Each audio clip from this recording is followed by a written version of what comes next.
Hello everyone, AMI में आपका स्वागत है। आज का ये वीडियो उन सभी स्टूडेंट्स के लिए बेहद ही स्पेशल है जो 2024 में बोर्ड एग्जाम देने वाले हैं। आज के वीडियो में हम लोग सामाजिक विज्ञान का VVI ऑब्जेक्टिव क्वेश्चन को करेंगे।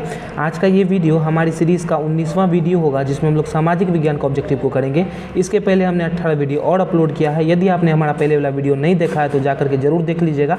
उसमें हमने सारा का सारा PYQ और साथ में जो भी एक्सपेक्टेड क्वेश्चन है जो आपके बोर्ड एग्जाम में पूछ सकता है सब कुछ करा रखा है। एक भी क्वेश्चन आपका बाहर से नहीं आएगा अगर आप हमारा 500 वाला ये पूरा का पूरा सीरीज़ देख लेते हैं तब। ठीक है, तो पूरा वीडियो जरूर देखिएगा। इसका PDF आपको बिल्कुल फ्री में हमारे डिस्क्रिप्शन बॉक्स में मिल जाएगा, वहाँ जाके आप लोग डाउनलोड कर सकते हैं। यदि किसी कारण से डिस्क्रिप्शन से डाउनलोड नहीं हो पा रहा है तो आप हमारे टेलीग्राम चैनल से जुड़ सकते हैं। अनुराग मैथ्स इंस्टीट्यूट नाम है, वहाँ पे आपको डेली क्लास का PDF, क्लास का नोटिफिकेशन और यदि किसी कारण से क्लास नहीं होता है तो उसकी पूरी जानकारी आपको टेलीग्राम पर मिल जाएगी।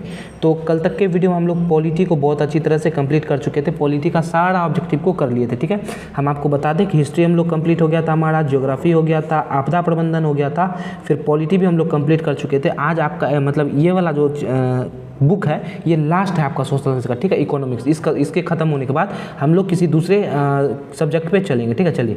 तो आज का आपका पहला क्वेश्चन और बेहद ही आसान क्वेश्चन है, इनमें से किस देश में मिश्रितवादी अर्थव्यवस्था है।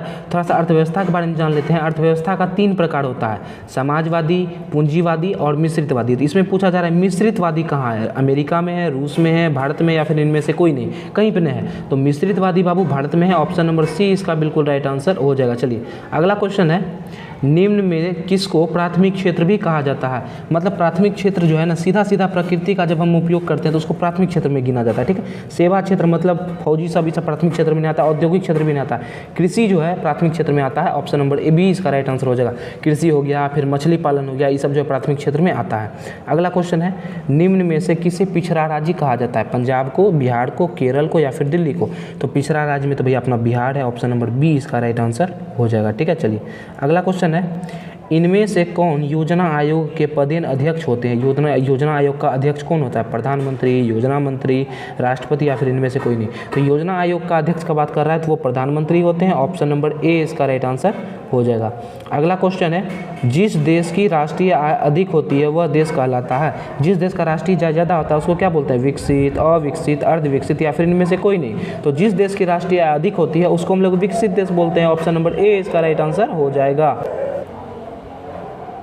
चलिए अगला क्वेश्चन है आपका, भारत में नीति आयोग की स्थापना कब हुई थी। बाबू यही बताना है, 1950 में, 1951 में, 2005 में या फिर 2015 में।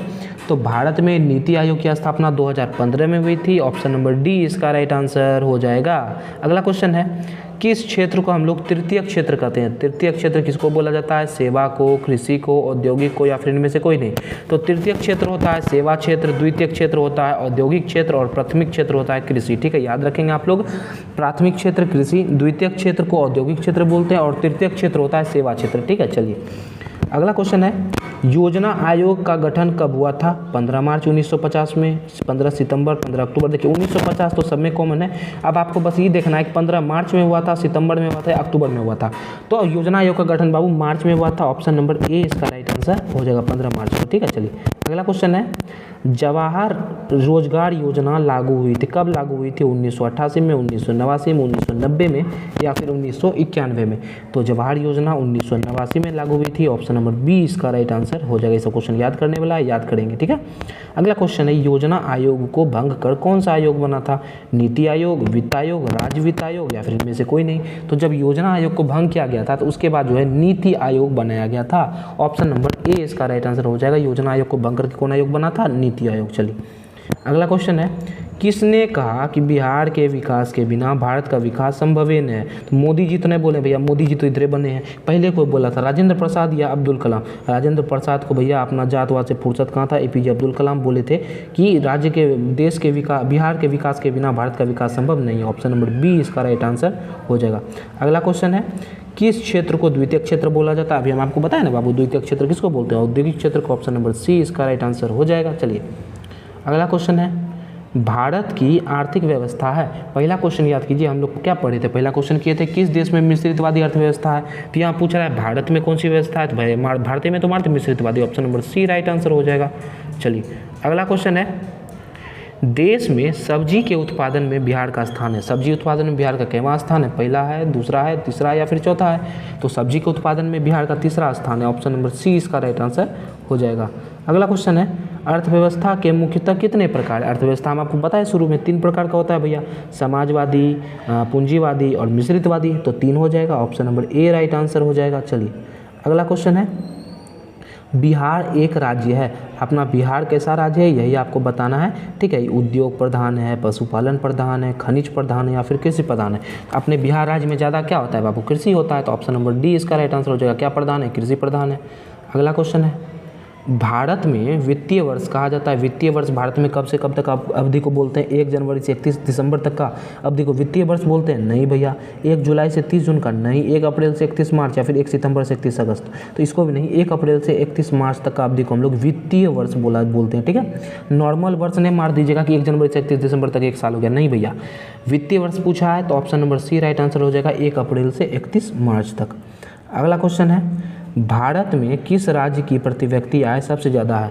तो भारत का सबसे ज़्यादा प्रति व्यक्ति आय किस राज्य का है? बिहार का है, चंडीगढ़ का है, हरियाणा का है या फिर गोवा का है? तो सबसे ज़्यादा प्रति व्यक्ति आय किसका है? गोवा का है। ऑप्शन नंबर डी इसका राइट आंसर हो जाएगा। अगला क्वेश्चन है, बिहार के किस जिले की प्रति व्यक्ति आय सबसे ज़्यादा? पहले हम लोग क्या जाने कि देश का कौन सा राज्य का प्रति व्यक्ति आय ज़्यादा था, तो गोवा हो गया। अब बिहार में कौन सा जिला का प्रति व्यक्ति आय सबसे ज़्यादा है? पटना का, गया का, शिवहर का या फिर नालंदा का?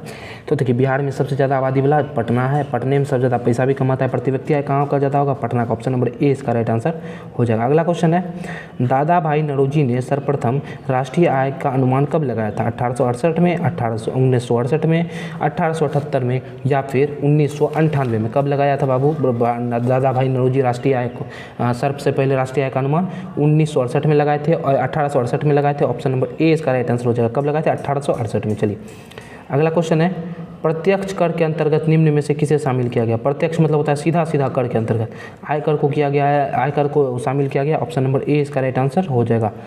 अगला क्वेश्चन है, उत्पादन एवं आय गणना विधि आर्थिक दृष्टिकोण से, रुपया पैसा के दृष्टिकोण से उत्पादन और आय गणना विधि क्या है? सहज है, आसान है? हाँ आसान तो है। वैज्ञानिक भी है, वैज्ञानिक तरीका का प्रयोग, व्यवहारिक है, सब चीज़ों का। तो देखिए इनमें से सब कोई नहीं होना चाहिए, इनमें से होना चाहिए सभी, इनमें से सभी। तो ऑप्शन नंबर इसका डी बिल्कुल राइट आंसर हो जाएगा, इनमें से सभी, ठीक है। चलिए अगला क्वेश्चन है, कार्य के बदले में जो पारिश्रमिक मिलता है उसको क्या बोलते हैं? जैसे मान लीजिए कोई सेना का आर्मी है, ठीक है, आर्मी मैन है, उस जब अपना काम करता है, अपना ड्यूटी करता है तो उसके बदले में उसको पगार मिलता है, उसको क्या बोलते हैं? व्यय बोलते हैं। व्यय मतलब होता है खर्चा, आय मतलब होता है इनकम, तो इनकम बोलते हैं ना उसका, कितना इनकम है। पूंजी नहीं बोलते, सभी भी नहीं बोलते।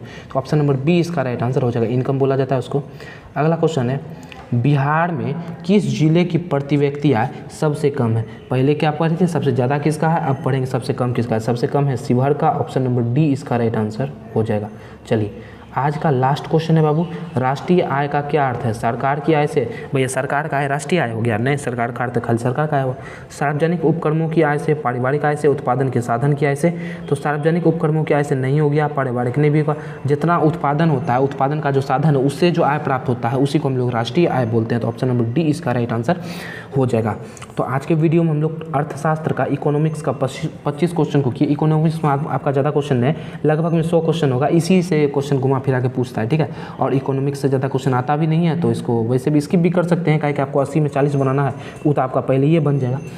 तो आशा है आज का वीडियो आपको पसंद आएगा, तो वीडियो को लाइक कर देंगे, चैनल को सब्सक्राइब कर देंगे और अपने दोस्तों में भी शेयर कर देंगे। तो मिलेंगे आपसे अगले वीडियो में, तब तक हंसते रहिए, मुस्कुराते रहिए। जय हिंद, जय भारत।